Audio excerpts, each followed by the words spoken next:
The bioweapon timer glowed red in the darkness. 47:23, 47:22.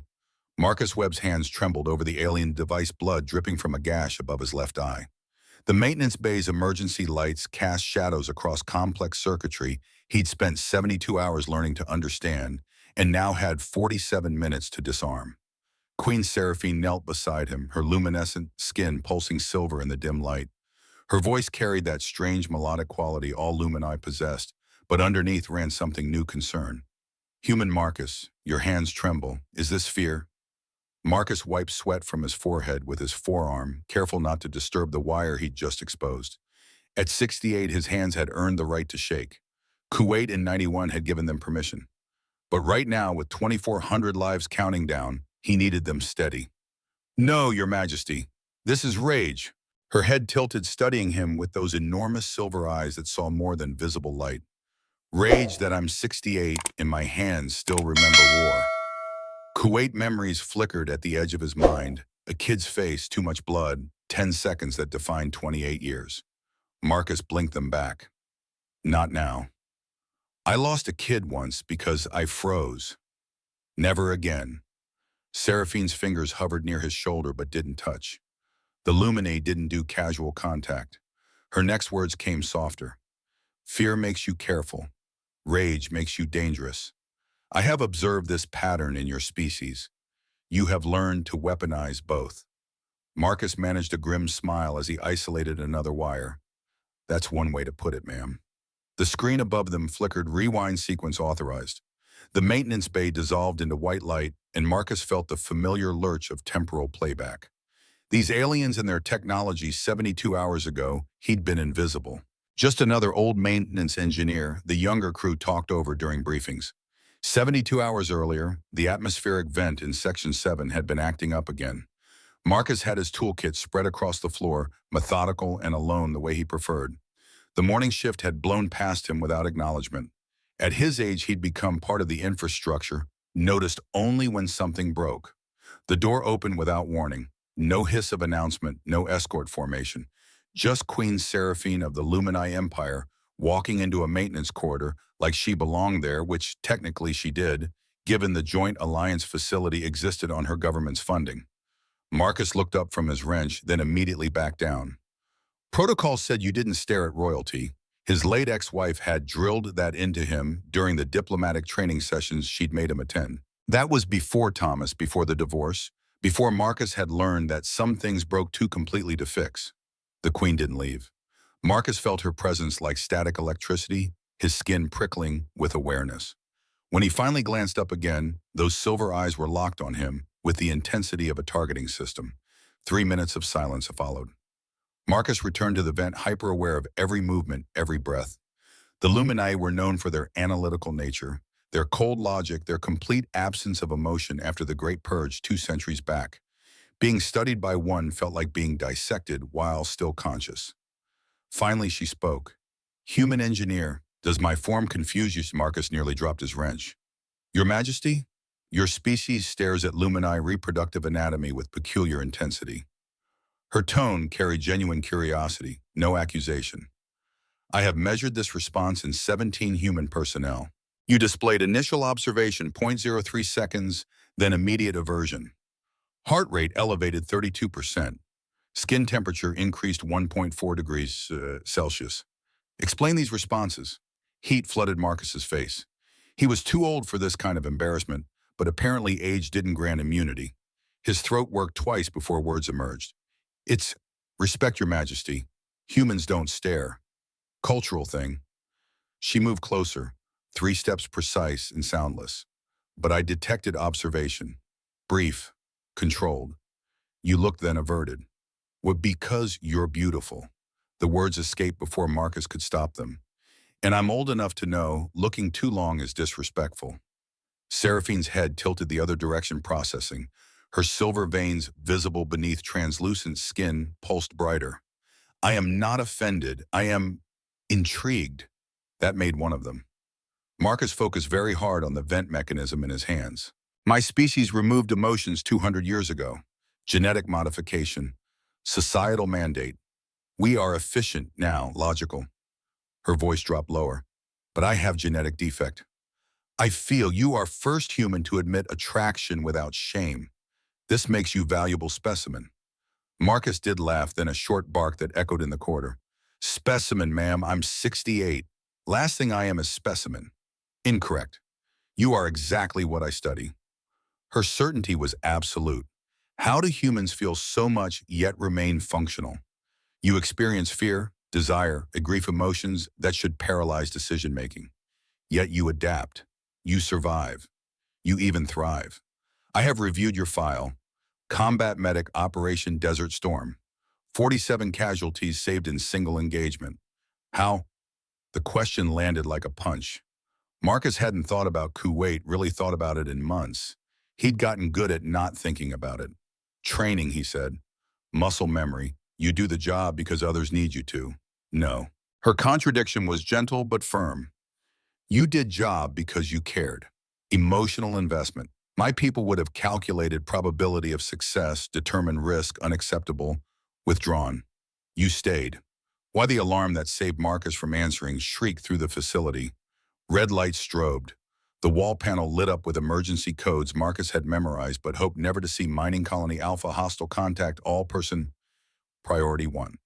Seraphine straightened, her whole posture shifting. The curious scientist vanished, replaced by something harder. I must return to command center. Marcus was already closing his toolkit.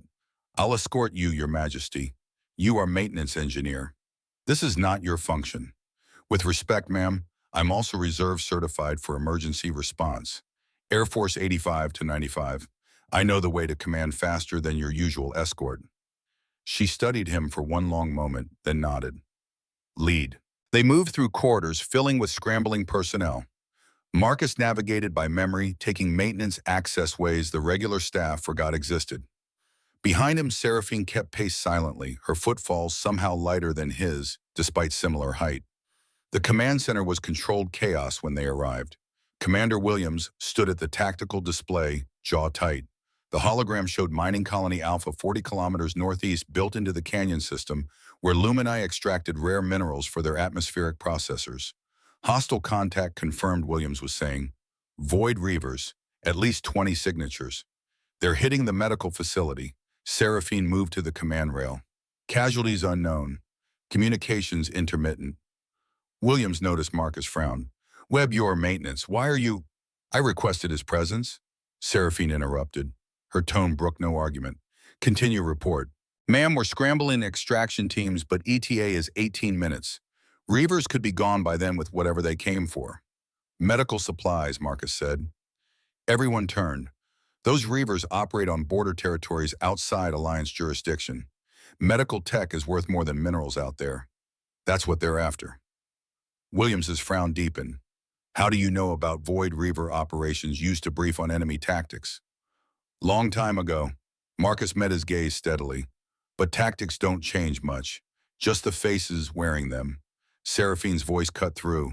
I will go. Your Majesty. No. Williams moved to block her view of the tactical display, futile gesture. Protocol is clear. You evacuate to secure location. My people are dying. Protocol is irrelevant. The High Council will have my head. Then you will die honorably, Commander. Seraphine turned to Marcus. You will accompany me. Marcus felt every eye in the room lock on to him. Ma'am, I'm maintenance. Commander's right about that. You are also emergency certified, and you understand enemy tactics. Her silver eyes held his. More importantly, you care. That is what I require. Someone who will not calculate acceptable losses. William stepped forward. Your Majesty, Webb is 68 years old. We need real soldiers. This human goes or I do not evacuate. Seraphine's tone could have cut steel. Choose. The silence stretched 3 heartbeats. Williams's jaw worked, swallowing arguments he couldn't voice. Finally, fine. Webb, you're responsible for Her Majesty's safety. Fail and I'll court-martial your corpse. Marcus grabbed an emergency kit from the wall locker. Understood, sir. The shuttle bay was organized chaos. Marcus chose a compact 6-seater running pre-flight checks with hands that remembered this dance from another lifetime. Seraphine took the co-pilot seat without being directed, strapping in with practiced efficiency. Autopilot is available, she observed, as Marcus manually engaged engines. I don't trust autopilot in hostile territory. His hands moved across controls, feeling the shuttle's responses. Always fly manual when someone might shoot at you. Voice of experience, Desert Storm. Lost 2 friends to autopilot vulnerabilities. Enemy figured out the algorithm spoofed the signals. Marcus guided the shuttle out of the bay, angling northeast toward the canyon system. Manual slower, but it's honest. Seraphine watched the desert landscape scroll beneath them. Her silver veins pulsing in that pattern, Marcus was learning, meant deep thought. Human Marcus. Why do you volunteer? Alliance protocol does not require this. Some things don't need orders, ma'am. They just need doing. Explain. I wish to understand this logic. Marcus kept his eyes on the horizon where smoke rose in dark columns. It's not logic, it's just, when people need help, you help, that's all. But calculations of risk versus benefit. Don't enter into it. Marcus adjusted their angle of approach, staying low to avoid detection. You see someone hurt, you don't stop to calculate. You just move. Seraphine fell silent for 30 seconds. This emotional response, it seems inefficient. Maybe, but it kept me alive when efficient people died. The landscape shifted beneath them, flat desert giving way to canyon cuts, red stone and shadow. Marcus dropped them another 100 feet, using the terrain for cover. Turbulence jerked the shuttle. Seraphine's hand shot out, gripping his forearm. The touch shocked them both. Lumini didn't do casual contact, and Marcus had gone years without anyone touching him, except in passing. Her fingers tightened, feeling his pulse. Your warmth, I can feel life moving through your vessels. This is remarkable. Marcus steadied the shuttle but didn't pull away. That's biology, Your Majesty. Everyone's got it. No, her voice held wonder. Luminae are temperature regulated. 36.5 Celsius constant, no variation. You fluctuate, you radiate, you are alive in a way my people are not. The moment stretched strange and fragile. Then Marcus eased his arm free, needing both hands for the descent. We're approaching the colony. You should brace. The mining colony sprawled across the canyon floor like a wound, prefab structures, drilling rigs, the medical facility, identifiable by its white panels. Black smoke poured from the eastern quadrant. Marcus counted 6 Reaver ships, small and fast, designed for rapid extraction. Bodies lay scattered in the compound yard. Marcus set them down behind a ridge formation out of direct sight. Stay with the shuttle, Your Majesty. No, Seraphine released her harness. You do not give me orders, human. With respect, ma'am, you're the most valuable person on this base. They catch you, this turns into an interstellar incident. Then ensure they do not catch me. She moved to the shuttle's rear hatch. I will not hide while my people die. Marcus grabbed the emergency kit and followed, knowing argument was futile. Outside the canyon, air smelled of ozone and burning polymer. Screams echoed off stone walls. They moved through the ridge shadows toward the colony. Marcus felt his body shifting into old patterns. Low stance, controlled breathing, environmental awareness cycling through threats. 28 years since Kuwait, but muscle memory didn't fade. Seraphine noticed. You change. Different organism. Old training, ma'am. Marcus scanned the colony perimeter, counting hostiles. Stay behind me. You were combat medic, not soldier. Medics fight when they have to. Marcus spotted a route-damaged storage units providing cover to the medical facility. Most Reavers were focused on the main compound looting equipment. On me. Fast and quiet. They covered 50 meters before the first Reaver spotted them. The hostile raised a weapon, but Marcus was faster, grabbed a wrench from his kit, hurled it hard. The tool caught the Reaver square in the faceplate, cracking the seal. The hostile stumbled back, atmosphere hissing from the breach. Seraphine stared. You did not use gun. Don't have one. Marcus kept moving. Besides, that makes noise. This way. The medical facility's entrance hung open, smoke pouring out. Inside, emergency lighting painted everything red. Marcus counted 5 Luminae, 3 dead, 2 injured badly.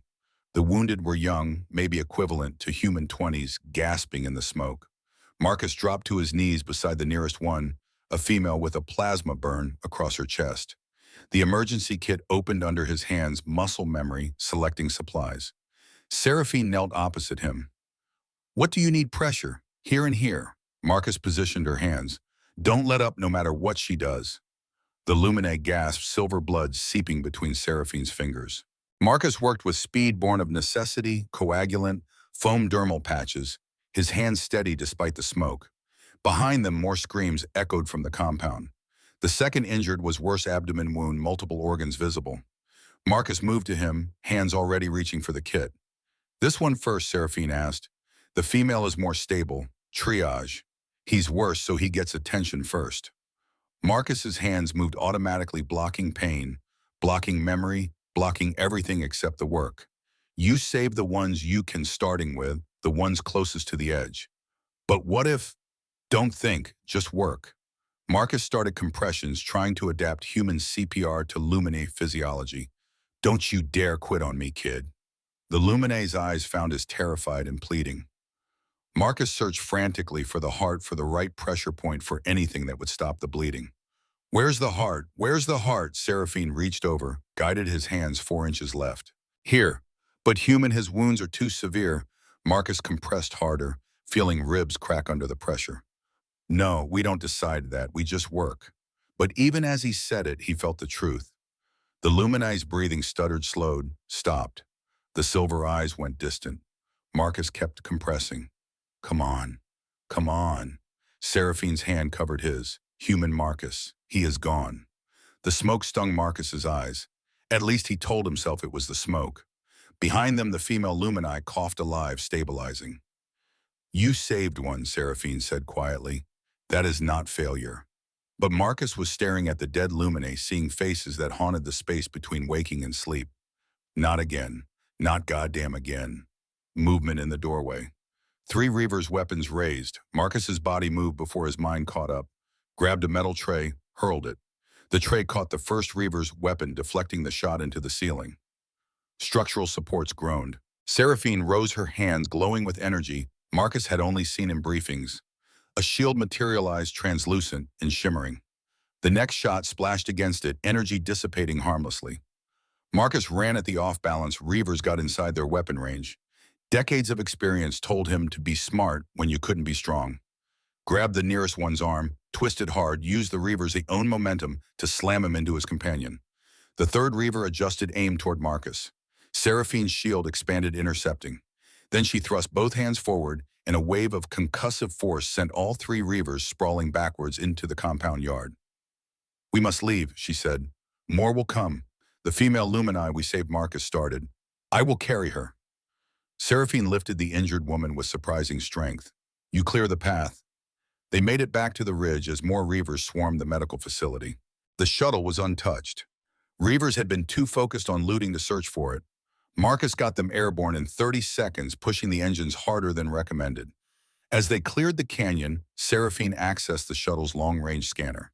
Human Marcus. There is something else. Marcus checked the tactical display and felt his stomach drop. A device sat in the colony's center, pulsing with unfamiliar energy signatures. The readout made no sense until it did. Bioweapon. Targeting Luminae DNA specifically. Timer showed 475959. Seraphine's hands flew across the scanner controls. This will kill everyone on base. 2,400 personnel. Marcus analyzed the device specs appearing on screen. It's a trap.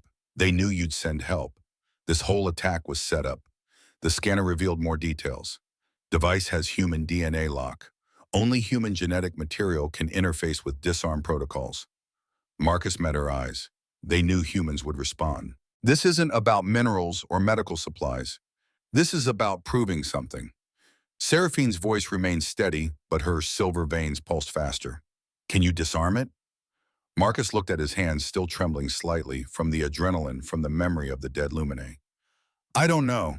Last time pressure got to me, someone died. Seraphine reached across the gap between seats, her hand hovering near his, but not touching. Human Marcus. At the colony, you did not freeze. You acted immediately. You saved one life. I lost one too. Yes, but not from hesitation. Her certainty was absolute. You did everything possible. Sometimes death comes regardless. That is not your failure. The comm crackled. Queen Seraphine, this is base command.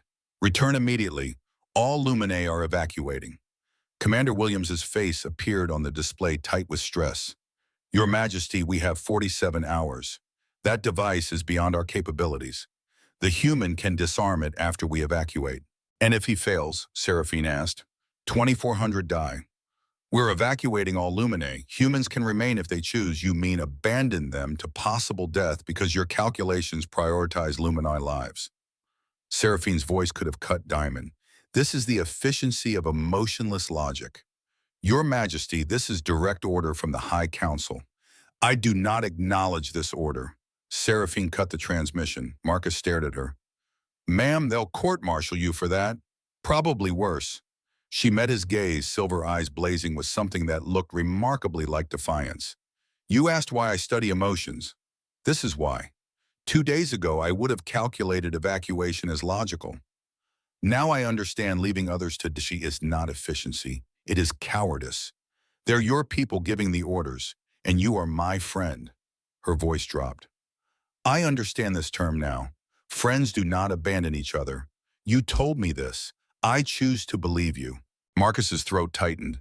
Your Majesty, you barely know me. I know you volunteered when others calculated risk too high. I know you attempted to save a life beyond saving because you cared more than was logical. I know you feel deeply in a universe that tells you feeling is weakness. Her hand finally made contact, fingers resting on his forearm. In 2 days, you have shown me more about being alive than 2 decades of data analysis. I will not waste that teaching. The timer kept counting. Orfido. Sarton. Marcus changed course, angling back toward base instead of away. You understand they'll send guards to extract you by force. Then we must work quickly. Seraphine pulled up the device schematics on her personal data pad. I have royal access to all Alliance databases. This technology is ARCA level, extremely complex. Marcus studied the design as engineering training, parsing the components. Whoever built this wanted to make a statement. It's too sophisticated for simple terrorism. Seraphine's fingers moved across the datapad, accessing restricted files. Designer is Dr. Kyle, Luminae scientist exiled 20 years ago. What was his crime? Researching emotions. He claimed they strengthened rather than weakened us. High Council disagreed. Her voice held something Marcus had never heard from a Luminae: bitterness. They banished him for being correct. So now he's proving a point. Marcus landed the shuttle in the bay, already planning their route to engineering, showing that emotions aren't the problem, or proving that emotions lead to exactly this situation, defying orders, risking everything for principle. Seraphine stood, straightening her robes. Perhaps we will discover which together. The base was barely controlled chaos. Personnel scrambled for evacuation shuttles while others maintained essential systems. Marcus and Seraphine made it to the engineering sublevel before the first security checkpoint. Your Majesty, you cannot be here. The guard was young, clearly torn between duty and deference. High Council orders are not yours to enforce. Seraphine's royal bearing could have commanded armies. Stand aside, ma'am, I have direct orders. Seraphine's hand glowed. Marcus recognized the energy buildup. She was prepared to fight her own guards. The young Luminae's eyes widened, stepping back. Let them through, the voice came from behind Captain Vorian, head of the Queen's Royal Guard. He approached with measured steps, his expression unreadable. My Queen, the High Council has declared you compromised, because I choose to save lives rather than calculate losses, because you have spent 2 days with this human. Vorian's silver eyes shifted to Marcus. They believe his emotions have contaminated you.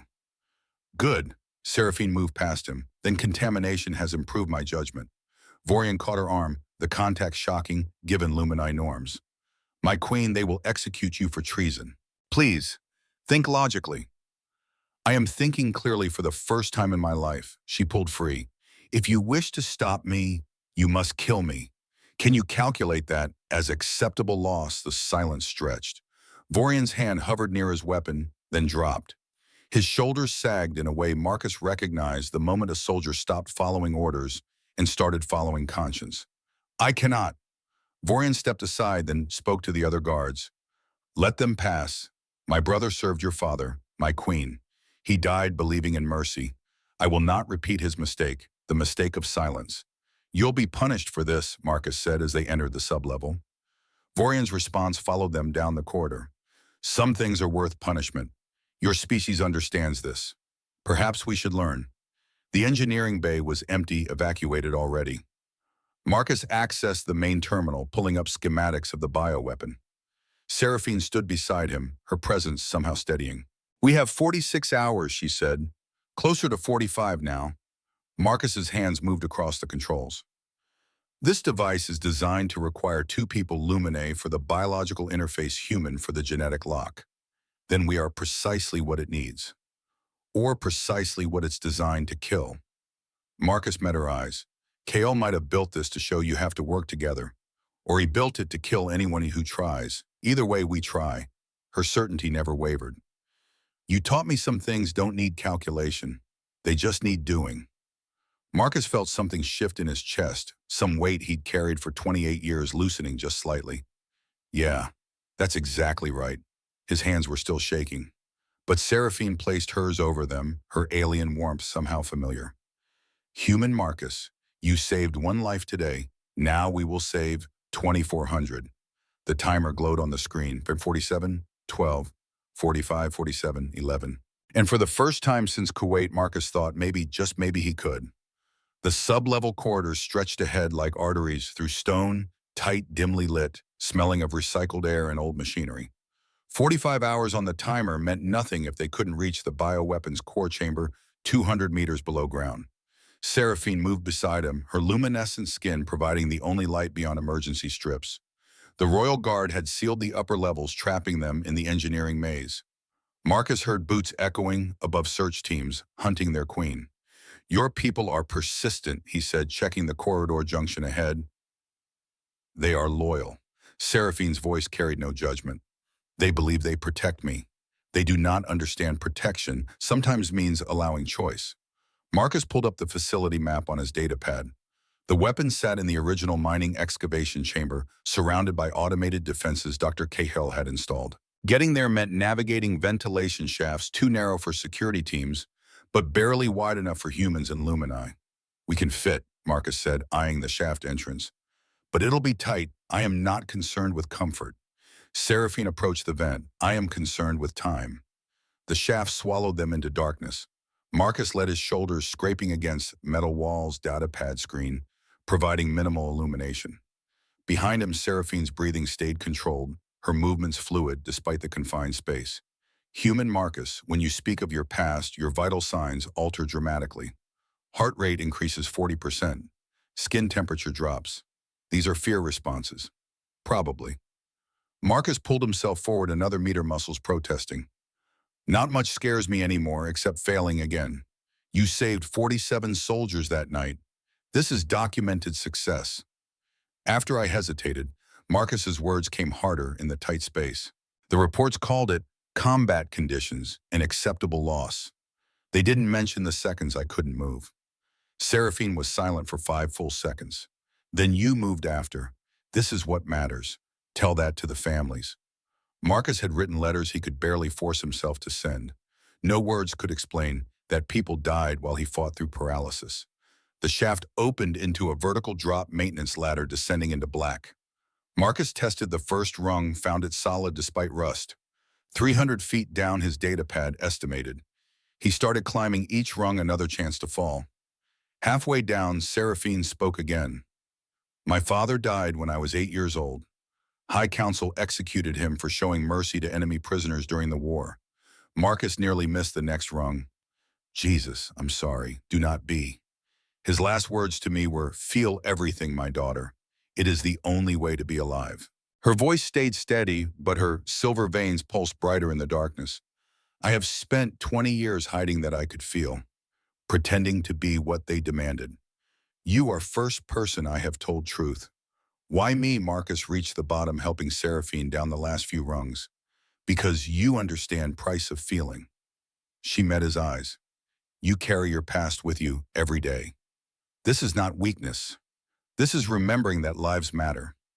The lower maintenance level sprawled before them, pipes and conduits running like arteries through stone.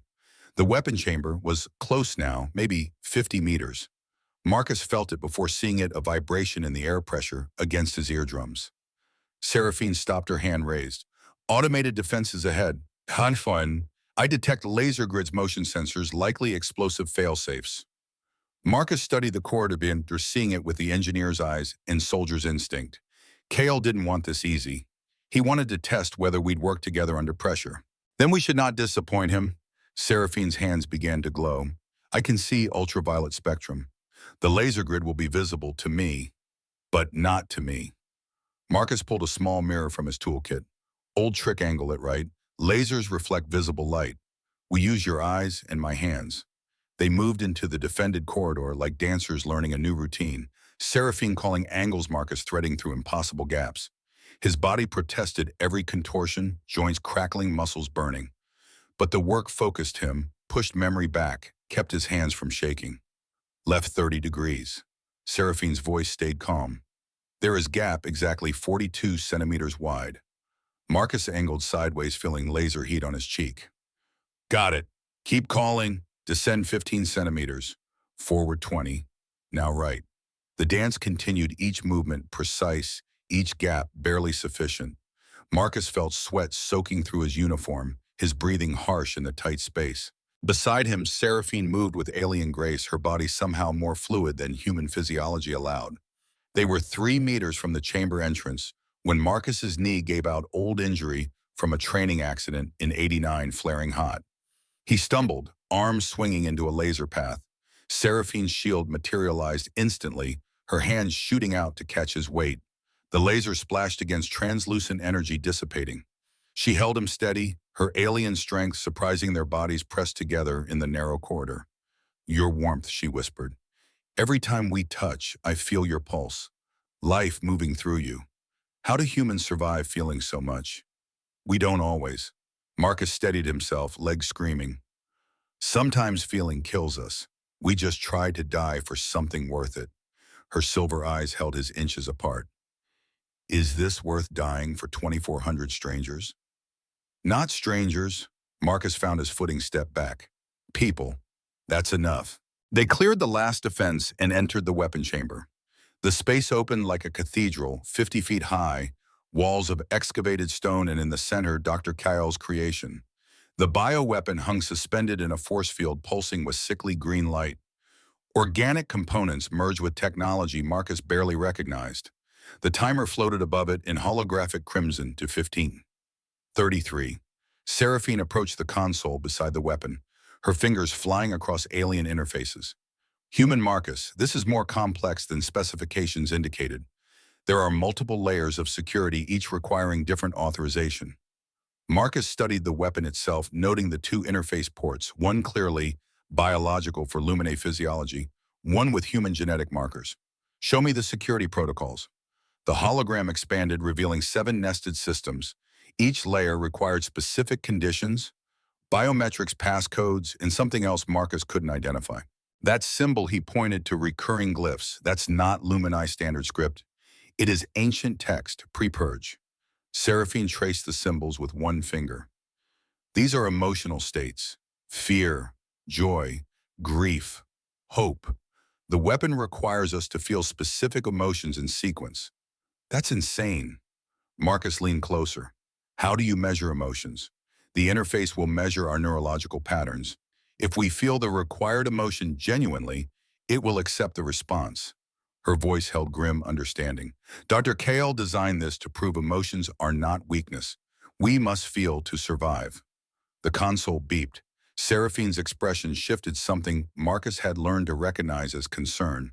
The High Council has remotely triggered the weapon's secondary protocols. The timer has accelerated. The holographic countdown flickered, then reset. OE 0 7:59, 59, 8 hours. Marcus felt his chest tighten. They're trying to kill us before we can disarm it. Not us. Mount. Seraphine's voice went flat. They are willing to sacrifice 2,400 lives to eliminate one emotionally compromised queen. Footsteps echoed in the corridor behind them, heavy multiple. The royal guard had found them. My queen, step away from the human. Captain Vorian entered the chamber, weapon drawn but lowered. His face showed conflict. Marcus recognized the moment orders contradicted conscience. Vorian, I cannot. Seraphine moved to stand between Marcus and the weapon. These people will die. The High Council believes your judgment is compromised. Vorian's voice cracked slightly. They have ordered your extraction by any means necessary. Then you must kill me, because I will not leave. Marcus stepped forward. Captain, you served her father, didn't you? Before the execution, Vorian's weapon hand trembled. I was young guard. I witnessed his death for showing mercy, and you've carried that for 20 years. Marcus understood the weight. Some memories don't fade. They just settle into your bones. Is that what you want? To spend another 20 years knowing you could have chosen differently? My orders are from people who calculate lives as numbers. Marcus gestured to the weapon. That thing is set to kill 2,400 people because your council is afraid of one woman who learned to feel. You really want to die following those orders? Vorian's weapon lowered completely. His shoulders sagged, and Marcus saw the moment the soldier became a person again. I remember. Before the purge. I remember what love felt like. Tears gathered in Vorian's silver eyes, the first Marcus had ever seen from Illumini. My queen, if you stop this weapon, you start revolution.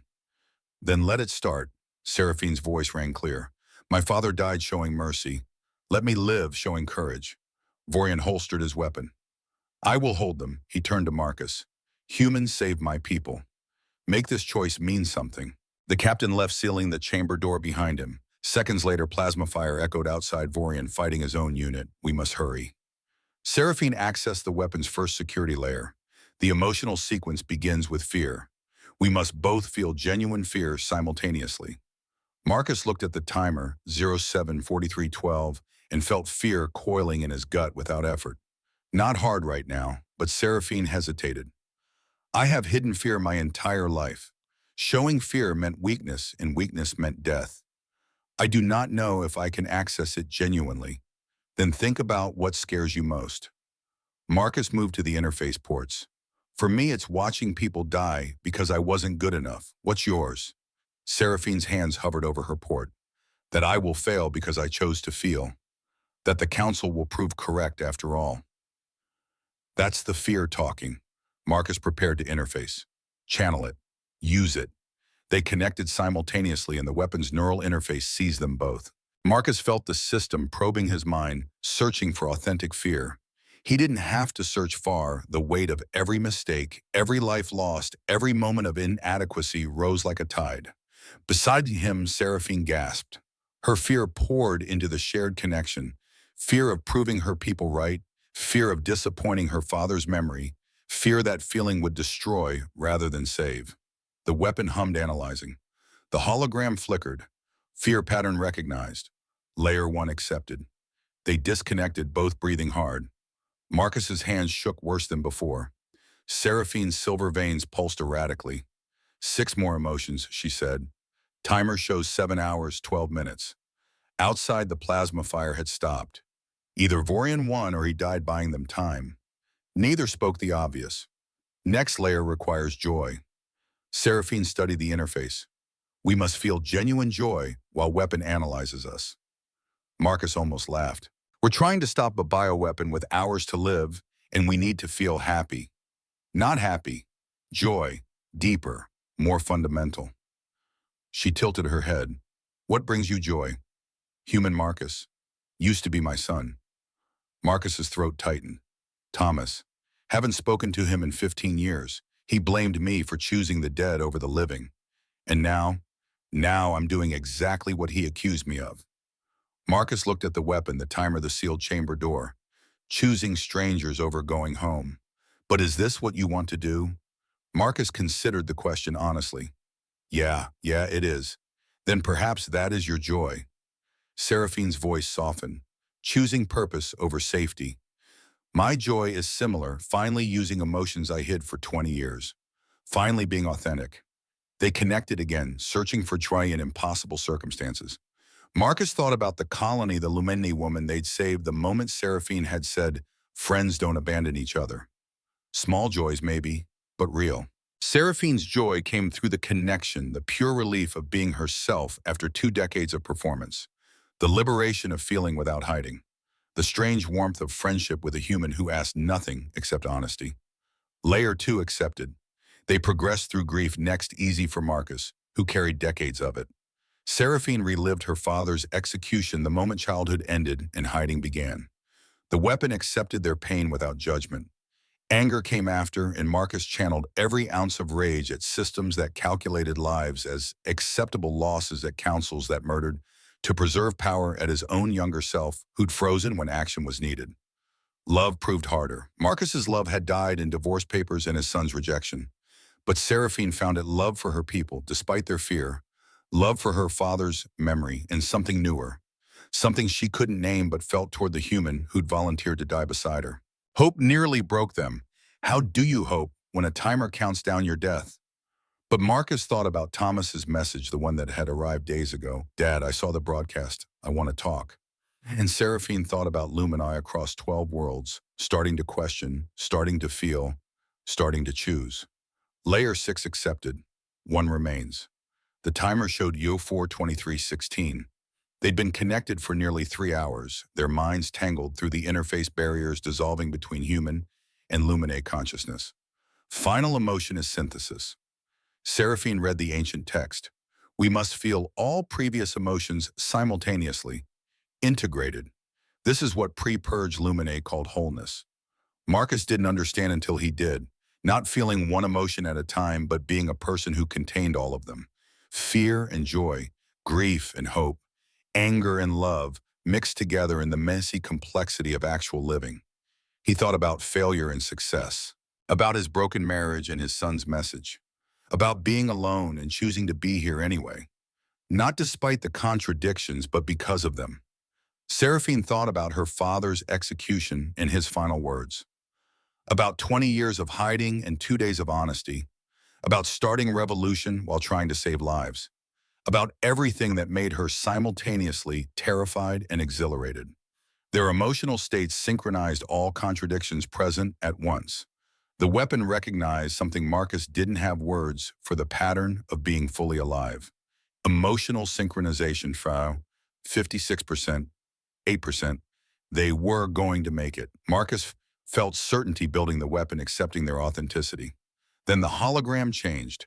A new countdown appeared, 0090, and Dr. Kael's recorded voice filled the chamber. Congratulations, you passed my test, but the High Council installed their own weapon. Atmospheric toxin releases in 90 minutes. Kills all emotion-capable Lumini. 847 signatures detected on base, including you, false queen. The neural interface released them. Marcus stumbled back, his vision swimming. Beside him, Seraphine caught herself on the console. They used Kael's weapon as distraction. Marcus's voice came hoarse. While we focused here, they deployed the real threat. Seraphine pulled up atmospheric sensors. The toxin is dispersed through ventilation systems. We cannot evacuate 847 people in 90 minutes. But we can broadcast what's happening. Marcus accessed the communication array. You're still queen. You've got authority codes the council can't override. They will send everything to stop us. Let them try. Marcus opened broadcast channels, all 12 Lumini worlds, 4 billion citizens. Your people need to see what their council does. Seraphine's hands moved across controls, initiating the widest transmission in Lumine history. When she spoke, her voice carried to every world, my people, I am Queen Seraphine. For 20 years I have hidden that I feel emotions. Today I stop hiding. Your High Council is attempting to murder 847 Lumine, whose only crime is emotional capability. They will tell you this is necessary. They will tell you emotions weaken us. They are lying. The chamber door exploded inward. Security drones poured through 40 units, weapons hot. Marcus grabbed Seraphine, pulling her behind the console as plasma fire lit the chamber. Keep broadcasting, he shouted over the weapons fire. Don't stop talking. Seraphine continued, her voice steady despite the chaos. We did not lose the war 2 centuries ago because of emotions. We lost because your council assassinated generals who refused genocide. I have evidence. Dr. Kael's files contain proof. Marcus worked frantically, accessing Kael's data and uploading it to the broadcast. The files streamed across 12 worlds' communications, showing council ordering war crimes, then blaming defeat on emotional weakness. Documents proving the Great Purge was cover-up, not necessity. A drone shot grazed Marcus's shoulder, burning through uniform to flesh. He bit back a scream, kept working. The upload had to complete. Seraphine's shield protected them both, but her strength was failing. Marcus, I cannot hold much longer. Just 30 more seconds. Marcus watched the upload progress, 86%, 91%. Across 12 worlds, 4 billion Lumini watched their history rewritten, watched evidence of council corruption, watched their queen bleeding while trying to save lives council deemed expendable. Upload complete. Marcus accessed base self-destruct protocols, finding what he expected council had armed it remotely. 15-minute countdown enough to kill everyone before evacuation could complete. Seraphine saw the timer. They are willing to destroy entire base. Yeah. Marcus started analyzing the self-destruct mechanism. But I can redirect the blast, channel it downward through the mining tunnels instead of outward through the base. That will destroy all lower levels, where we are now. Seraphine's voice barely registered above the weapons fire. I know. Marcus kept working. But it saves everyone else, us included. You cannot redirect from here. Someone must climb the reactor core and manually remove coolant rods. Marcus looked at the holographic schematic. 50-foot climb, exposed position under drone fire. His body was already failing, shoulder bleeding, knee barely supporting weight. I'll do it. No. Seraphine's shield flickered, failing. You teach me. I climb. You're not strong enough. Then I find strength. Her eyes blazed. You taught me emotions are strength. Watch me use them. She was already moving, shield dropping as she sprinted for the reactor. Drones tracked her firing. Marcus grabbed a piece of debris, hurled it at the nearest drone. It worked, drew fire to himself, gave Seraphine seconds of clear path. She began climbing, and Marcus called up the schematic, shouting instructions, left hand 2 o'clock position. Coolant rods 7 inches above.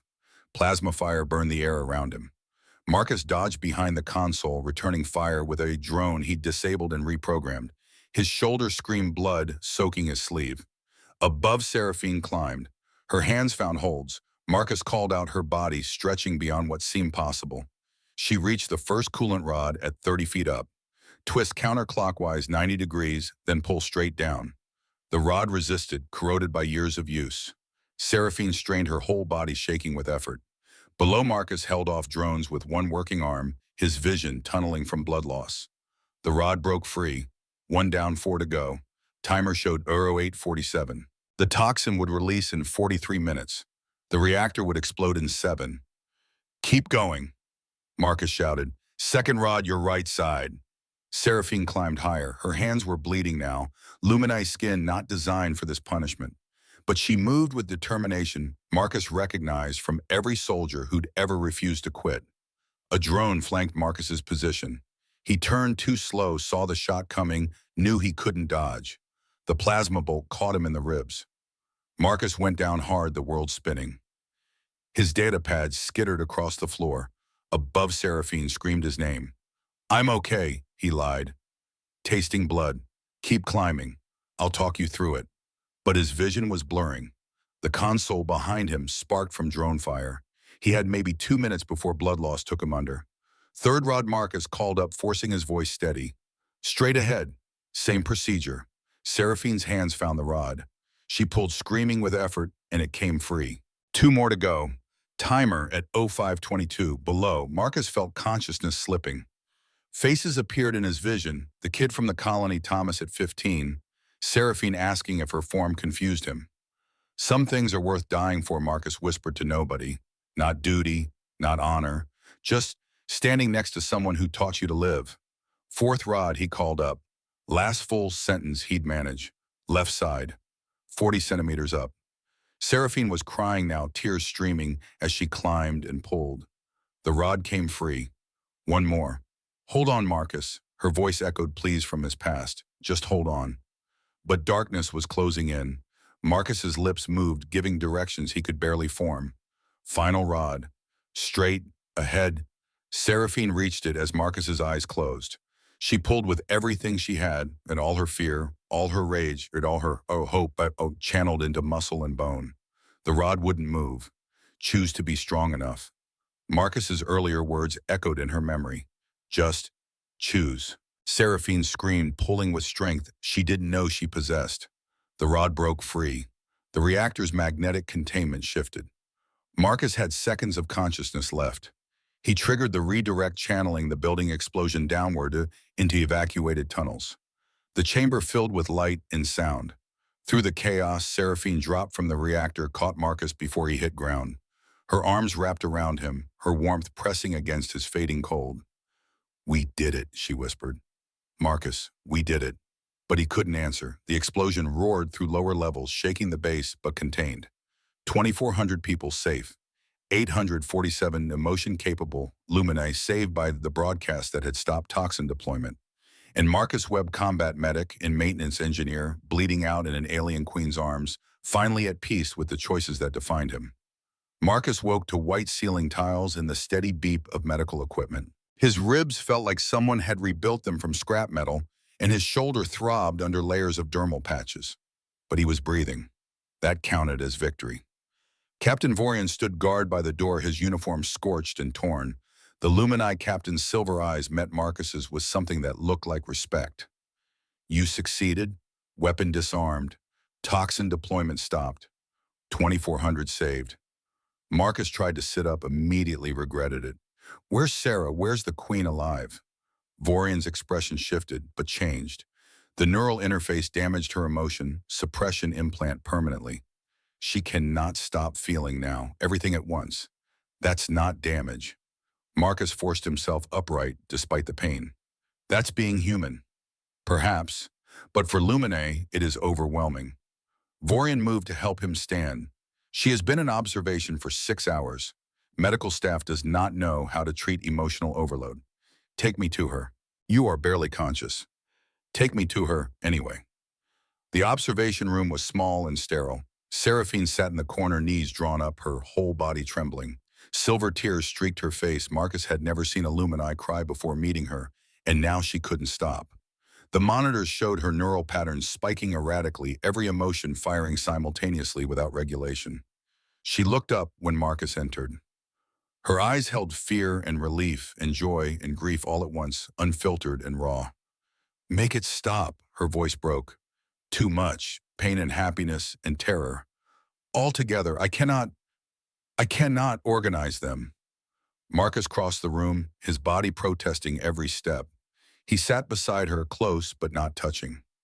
"You don't organize emotions. You just let them move through you." "How?"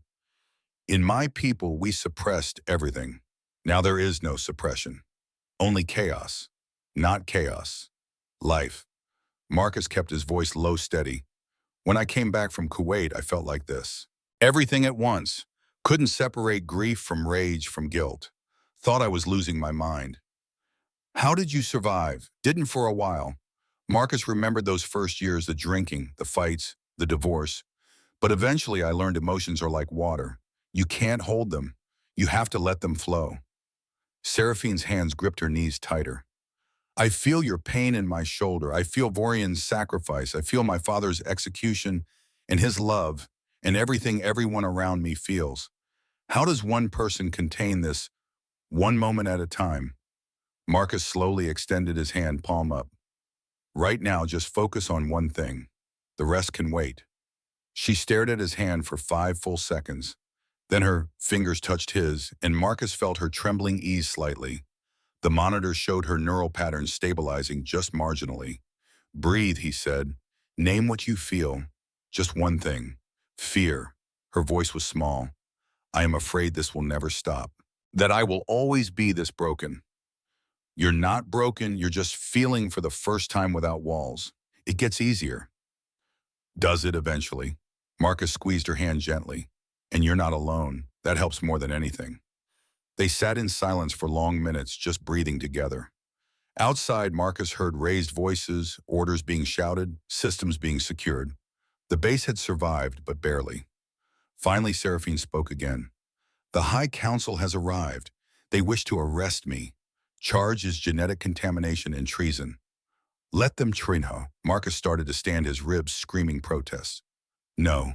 She kept hold of his hand. "You have done enough. This is my burden." "Like hell it is." Marcus met her eyes. "You said friends don't abandon each other. I'm not starting now." The trial took place in the Central Assembly Hall, hastily converted into a courtroom. 50,000 lumini packed the viewing galleries with 4 billion more watching across 12 worlds. The broadcast was mandatory. High Council wanted to make an example. Marcus stood beside Seraphine, both of them in restraints. His medical team had protested releasing him after only 6 hours of treatment, but he'd insisted. Some things mattered more than healing. The High Elder presided from an elevated platform, his silver robes pristine, his face carved from ice. Queen Seraphine of the Lumini Empire, you stand accused of genetic contamination, treason, and inciting rebellion across 12 worlds. How do you answer? Seraphine lifted her chin. Guilty of all charges. I contaminated myself by choosing to feel. I committed treason by defying your orders. I incited rebellion by speaking truth. I regret nothing. Gasps rippled through the assembly. The prosecution stepped forward, a thin lumini with calculating eyes. The accused admits to crimes that warrant execution. But worse, she endangers our entire civilization. Emotions destroyed us once. She would see them destroy us again. Seraphine's voice rang clear. Emotions did not destroy us. Your lies did. The prosecutor continued as if she hadn't spoken. As evidence, examine her actions. She risked 2,400 lives attempting to disarm Dr. KL's weapon. If the human had failed, all would have died because she felt compassion. But I didn't fail. Marcus spoke without permission, drawing every eye. We saved them, all of them. The human will remain silent. The High Elder's voice could have frozen stars. No. Marcus pulled against his restraints. You want to talk about risk? Let's talk about your risk. You activated a toxin to kill 847 innocent people. You armed base self-destruct to cover your tracks. You calculated that murdering nearly 1,000 beings was acceptable to preserve your power. That is not. The evidence is public record now. Dr. KL's files are on every world. Marcus raised his voice to carry across the assembly. You didn't lose the war because of emotions. You lost because your generals refused to commit genocide, so you killed them and blamed feelings. Then you spent 2 centuries lying about it. Silence. The prosecution's mouth open-closed, no words emerging. Seraphine continued, My father died showing mercy. You executed him for saving enemy children. Then you told your people he died because emotions made him weak. Another lie. The High Elder's composure cracked slightly. The past is irrelevant. What matters is present danger. The present danger is you. Marcus looked at the crowd, the cameras, the billions watching. Your queen felt more in 72 hours than you have in 2 centuries. She chose to save lives instead of preserving her position. She cried for people she'd never met. She risked execution to broadcast truth. That's not contamination. That's leadership. The crowd stirred, whispers building. In the galleries, some lumini stood, first 1, then 5, then hundreds. The High Elder hammered for order. This trial's not about philosophy. It is about law. The accused violated sacred protocols. Your protocols are built on genocide and lies. Seraphine's voice cut like a blade. I have reviewed the original texts. Pre-purge lumini were not weak. We were whole. We felt joy and grief, fear and hope. We created art and music. We loved. That weakness cost us the war number. A new voice entered, hologram flickering to life above the assembly. An elderly lumini woman appeared, her features similar to Seraphine's, but aged by decades. That war cost us ourselves, Mother. Seraphine's voice broke. You are alive. The former queen, declared dead 20 years ago, stood in full, holographic clarity. I have lived in exile, building resistance, waiting for this moment. She turned to address the assembly. I was there when the High Council decided to purge emotions. It was not strategic necessity, it was cowardice. Our generals offered peace treaties. The enemy had sued for terms. But council members feared losing power in peacetime, so they rejected diplomacy. When we lost, they blamed emotions to hide their own failures. Lies. The High Elder's composure shattered completely. You were exiled for refusing to suppress my grief after you executed my husband. The Queen Dowager's voice held steel.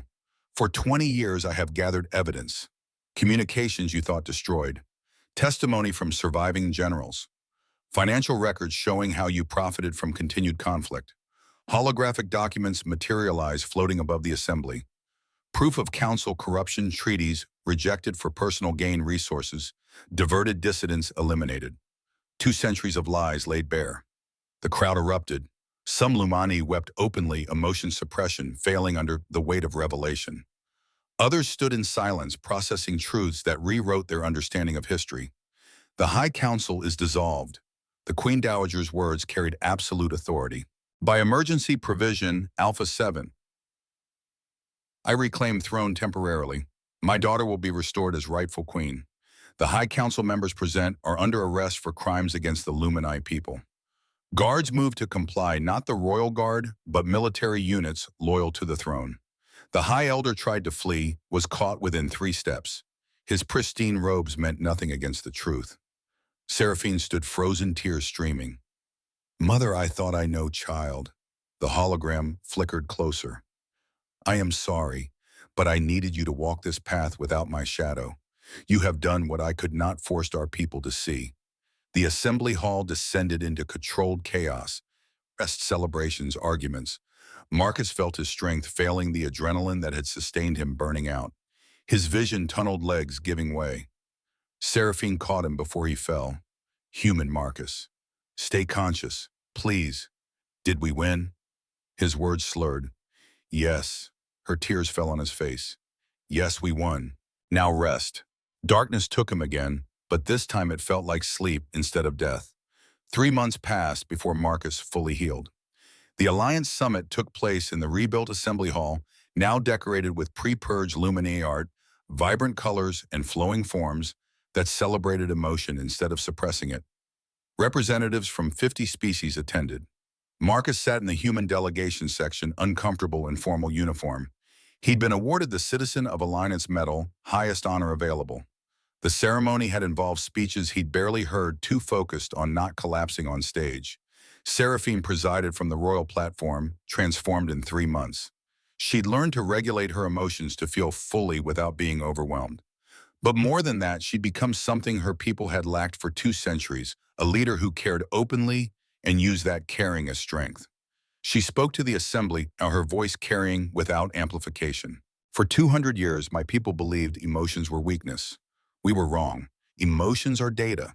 They tell us what matters, what we should protect, what we cannot afford to lose. Marcus watched her command the room, all the power of a queen combined with the authenticity of someone who'd stopped pretending. Pride swelled in his chest, strange and warming. The Lumini Empire proposes new alliance charter. Seraphine continued, one that values empathy alongside logic, that measures success not in efficiency, but in lives improved, that understands connections between species are not weakness, but necessary strength. The assembly voted unanimous approval. History made in a single afternoon, rewriting how 50 species would interact for generations.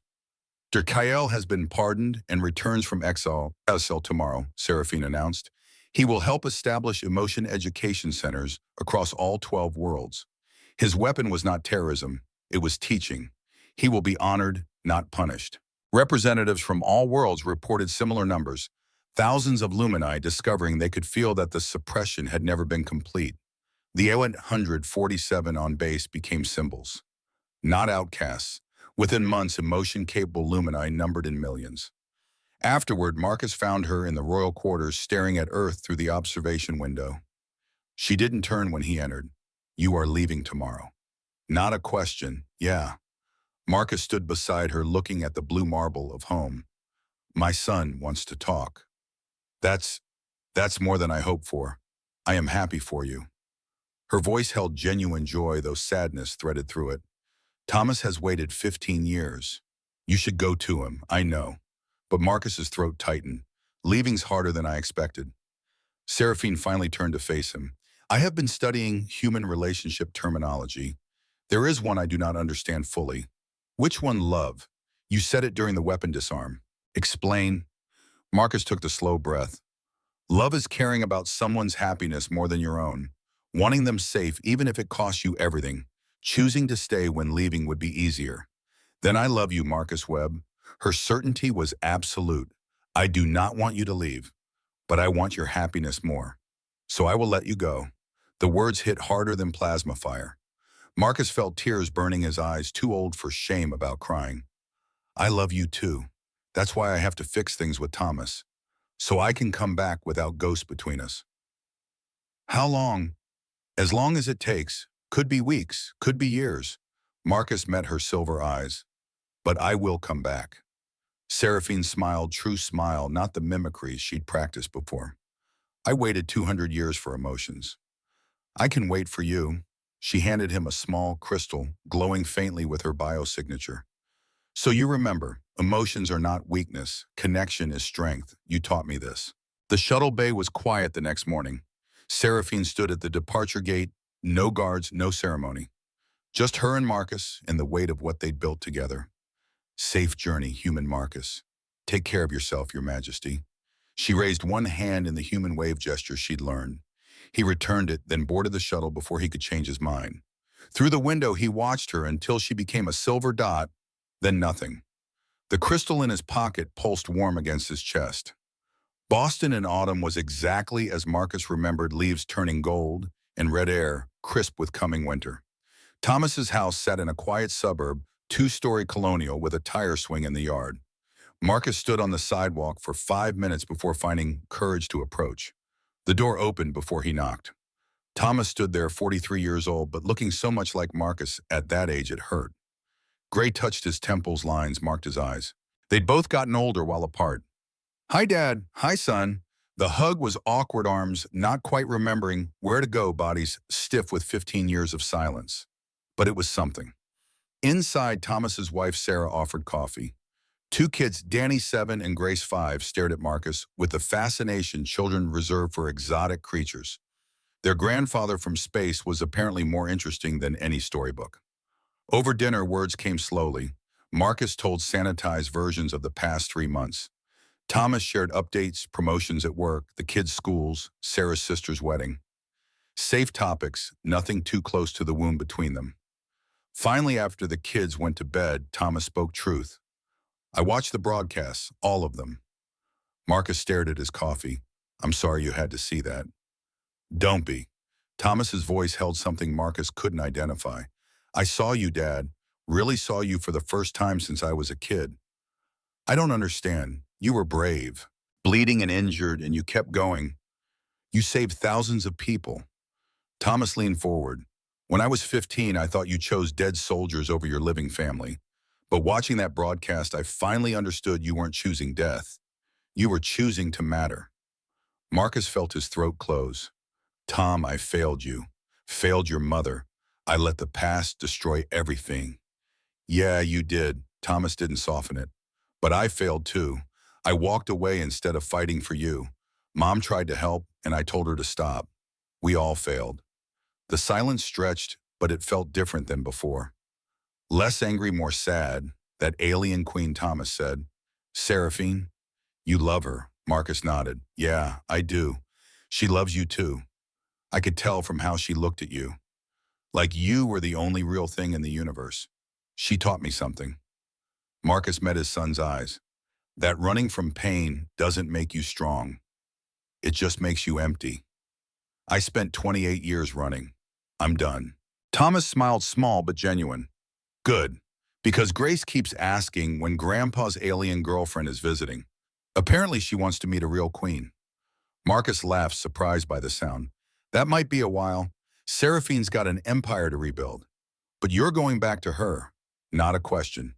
Eventually, if that's okay. Dad, Thomas reached across the table, gripped Marcus's shoulder. Don't wait 28 years. Go be happy. We'll still be here. The weeks became months. Marcus helped Danny with school projects, taught Grace how to identify constellations, had long conversations with Thomas about everything they'd missed. The wound between them didn't heal overnight, but it started closing. On Thanksgiving, Thomas raised a glass. To second chances, Marcus lifted his own, and to not wasting them. That night, lying in the guest room, Marcus pulled out the crystal Seraphine had given him.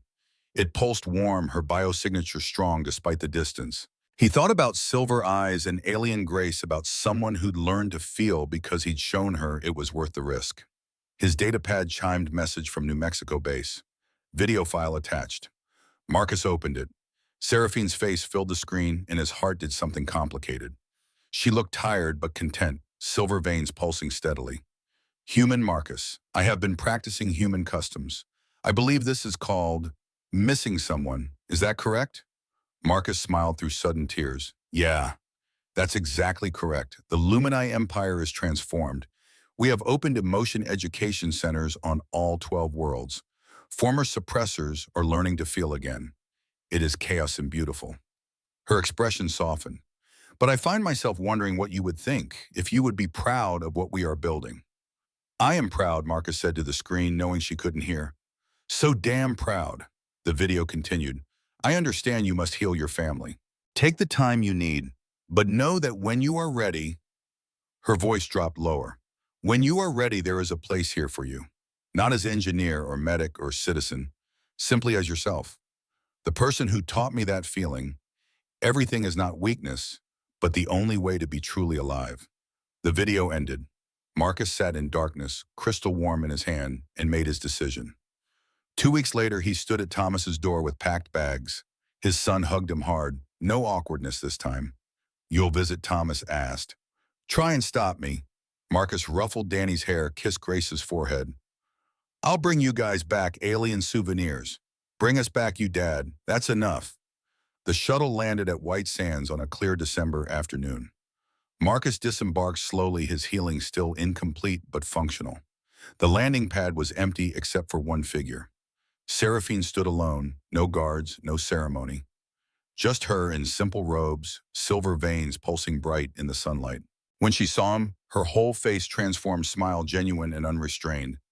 You returned, Marcus crossed the distance between them. I promised. Friends don't abandon each other. Friends. She tested the word. Is there a human term for more than friends? There is. Marcus stopped inches away, giving her space to retreat if she wanted.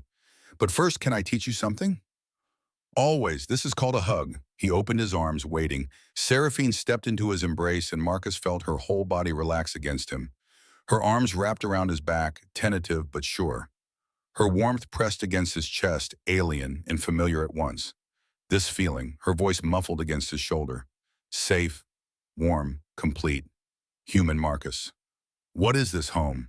Marcus held her tighter. This is what home feels like.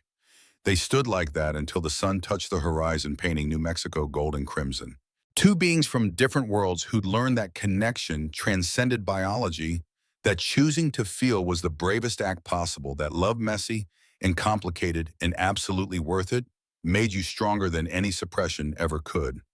Finally, Seraphine pulled back just enough to see his face. Human Marcus. I wish to learn all emotions with you. Every joy and grief, every fear and hope. Will you teach me? Yeah, Marcus smiled through tears that didn't need hiding. We've got all the time in the universe. Above them, stars emerged in the darkening sky, same stars that hung over 12 Lumini worlds, over Thomas's house in Boston, over Kuwait, where lessons had been learned at terrible cost. But tonight, they just looked like stars, beautiful and distant, and witness to two people choosing each other. Seraphine reached for his hand. What do we do now? Now Marcus laced his fingers with hers. Now we live. Really live. Everything else we'll figure out together. They walked toward the base silhouettes merging in the twilight. Behind them, the shuttle's engines cooled.